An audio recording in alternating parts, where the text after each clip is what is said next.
What am I good at? What do I love? What does the world need? And how do I get paid for it? To me, those four help you unlock your passion. When you find the intersect across all of those four, you're making your passion your purpose. You'll unlock your passion, you'll find your purpose. This is path one. There's two paths. Path one, I find my skill set and I engage it to help other people and become better at it. So I'm becoming better at what I'm good at and I'm using it to help other people because I'm aware of what I'm quite good at and I know what knowledge I have, what skills I have. I have some self-awareness. The other path that people often miss is actually I just start serving people. I just start helping people and I start to notice what I enjoy about that and what I'm good at helping people with. So that's Gandhi's part. Gandhi said that you find yourself when you lose yourself in the service of others. So for me, those are the two paths of how do I find my passion and finding the intersect between those four areas. Everyone has an element that they thrive in. If you take someone out of it, their element, they won't be the same. A modern day example would be Michael Jordan. He was incredible at basketball. You took him out of basketball, put him into baseball, no one remembers his career. We're talking about one of the best athletes of all time. Your environment is the environment around you. You can take a fish out of water and give it a beautiful mansion and a Bentley and all the money in the world, but it will die. And that's what we are, like our environment. Everyone needs an environment which they thrive, which we have to craft. Your boss, if you're at work, is never gonna ask you, hey, what environment do you succeed in, right? Like, that never happens. So we have to create an environment where we thrive. And then finally, it's energy. Some of us love high energy environments, high pressure. Some of us succeed in low energy environments and low pressure. Figuring out your energy and the frequency on which you operate best will help you thrive as well. So for me, those are the 3 E's to really create a thriving environment. Know your element, know your environment, and know your energy. And so at all times, if I see anything going wrong, I'm going, is my element out of alignment? Is my environment out of alignment? Or is my energy out of alignment? And that's a great 3-question test you can do to yourself when you don't think things are going right. And all you have to do is bring that back into alignment. The biggest challenge is that there's just so much noise.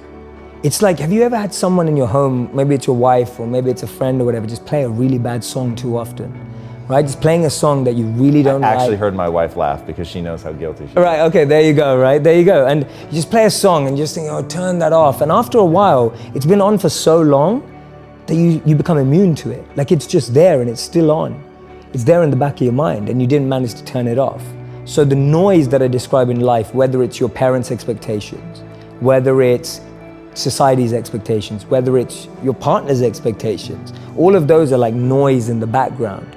And that noise drowns out your ability to understand the mind and the intelligence. That's one of the biggest trip-ups. The truth is, over 40 to 50% of us lie on our resumes. Yeah, if you don't, you're missing an opportunity, I'll just say that. Yeah, there you go, right? So, and I started to dig deeper and I was looking at, a lot of people lie about their dates of employment. So instead of 3 days, it's now 3 months, whatever it may be. Now, I dug deeper and I wanted to meet some of these people and speak to people. And so I spoke to people who lie on their resumes and we know that at least 40 to 50% tell us they do. The thing is, no one was proud of that. No one was like, yeah, I know I'm gonna get. Really what it came down to is we're really insecure about our own abilities. Really what it came down to is we're not confident about what we have to offer. What it came down to is a lack of self-awareness. What it came down to is a lack of understanding. What am I good at? What am I passionate about? What am I bringing to the table? That's what people were really worried about. They were worried about the job, but when you dug beneath the surface, the real behavioral trait that was coming out was insecurity and being unconfident about one's potential. That tells us a lot. That indicates a lot about human behavior and human nature. That the noise from outside makes us want to fit into a container. And that stops us from differentiating between what is my mind saying and what is my intelligence saying. And what happens is that noise becomes your voice. So that noise becomes what you think is what you're saying.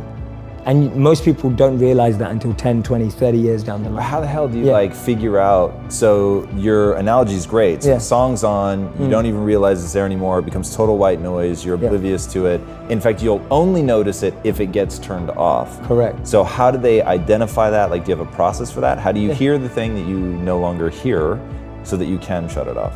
Yeah, absolutely. One of the biggest ones, and we say this all the time, but it applies mostly to this, is switching your association.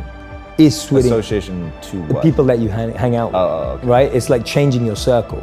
Because if you're only hearing the same thing from that circle, the only way to turn it off without you having to do mass amounts of reflection is changing your circle, where you start hearing. We all ultimately find the things we want to hear, right? We know that.